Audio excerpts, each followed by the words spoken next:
Today on Reese Dixon, we are making this adorable little sled ornament.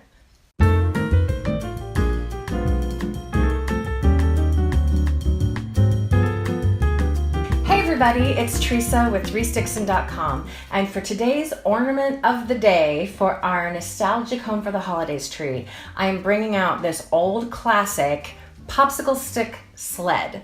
There are 1,000,001 versions of this online. It's been made 1,000,000 times in classrooms all around the country. This has been made for generations and everybody's got the version that they like best.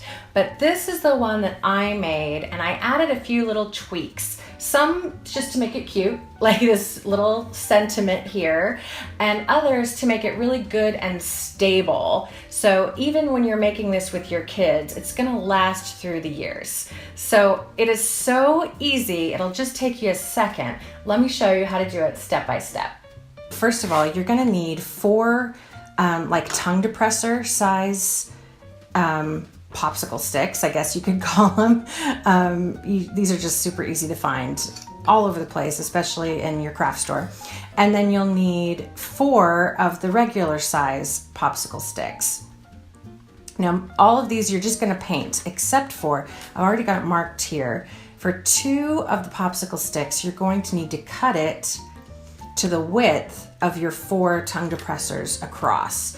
I've got these great scissors, not an ad, I just like these scissors, and they will cut right through it. So I'm just gonna snip, and these are fun because they go flying, so watch out for pets.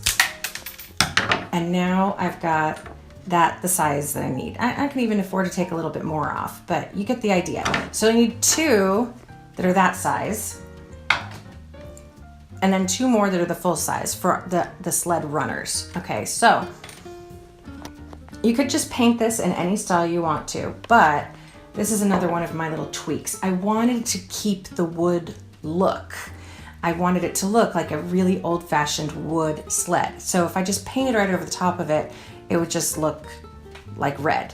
So what I did is I took my acrylic paint and I thinned it way down so that now it will function effectively as a stain. So you can see, oh, see how watery it is? It just runs right off. But this is great because as it dries, you'll still see the wood grain. The wood will absorb it so that you'll get, oh, you can already start to see it run there. So that you'll get the wood look and the paint at the same time. So I usually give this 2-3 coats, enough so that you can really get nice looking polished coverage, but not so much that it just looks painted. So, and the nice thing is I've actually left this out for days. You can just keep adding water to it. If it dries on you, you can take your time with this project. So here's my painted pieces, and I think you can really see the difference. These popsicle sticks are gonna be the runners. So I just painted those straight silver. I didn't water it down, just craft paint right on top.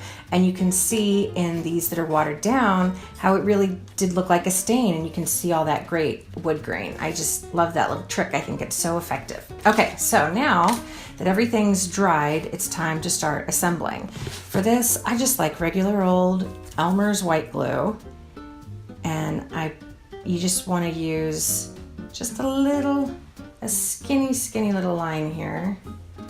A little will go a long way. And then what I do is I just put that down, put more glue on the other side of the next piece,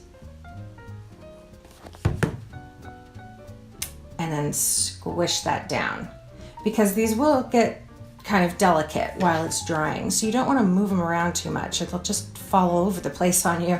So I like to keep it down on the table as much as I can. Here we go. And then this one, you just tuck on the end and you're all set. Now, I added these supports. This is another one of my changes to this because this is pretty fragile. Even once it's all dry, one of these can snap off really easy. So I'm just gonna add some glue here and give my sled some support. I'm gonna put it just about where that curve ends, just a little past it. one side and now the other. Here we go. And I'm gonna just let that dry so that I don't break anything or make it fall apart. It will be pretty sturdy once it's dry, but until it's dry, you wanna handle it as little as possible. Now that my glue is dry, it's super strong and hardy. Somebody's gonna have to put in a lot of work if they wanna break this thing. So now it's time to consider how we're going to hang it as an ornament. So what I've got here is a gold loop of embroidery thread, and I just tied, looped it around itself and tied a knot there. And then this is going to sit right here and be held in place by our runners. So this is another change I made. Sometimes you'll see this kind of craft and they've got the runners up on its side like this, which is really cute, but also not at all stable. They'll just snap right off as soon as you put them away. So I'm going to lay them flat like this. I think you still get that adorable effect of the runners, but it'll stick around for more than one Christmas.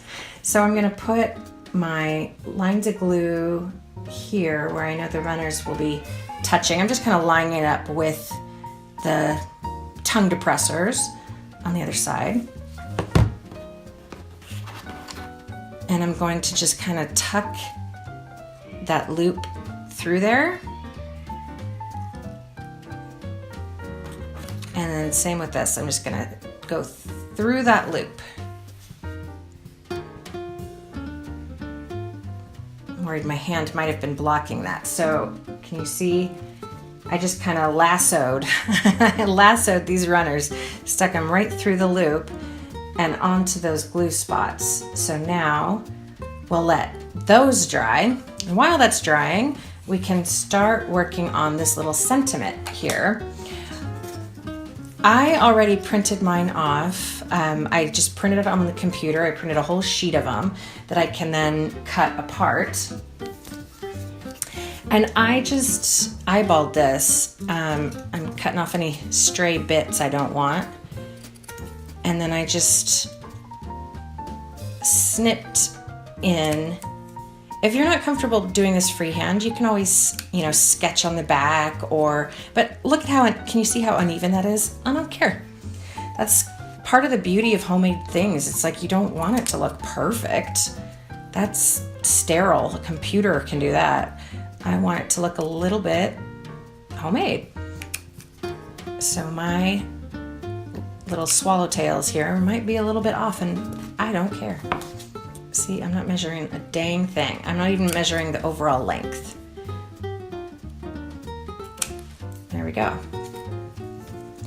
So I've got my sentiments all ready to glue on here. So for this, with paper, I actually don't like using liquid glue because it'll make it warp. So I'm going to just do the tiniest little bit of hot glue. Up here. Just a little bit.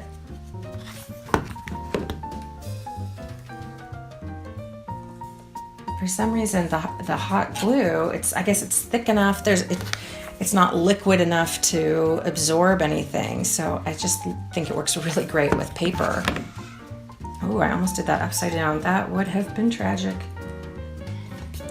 And there you go. After the hot glue is done, you are all set and you can go hang these on your Christmas tree.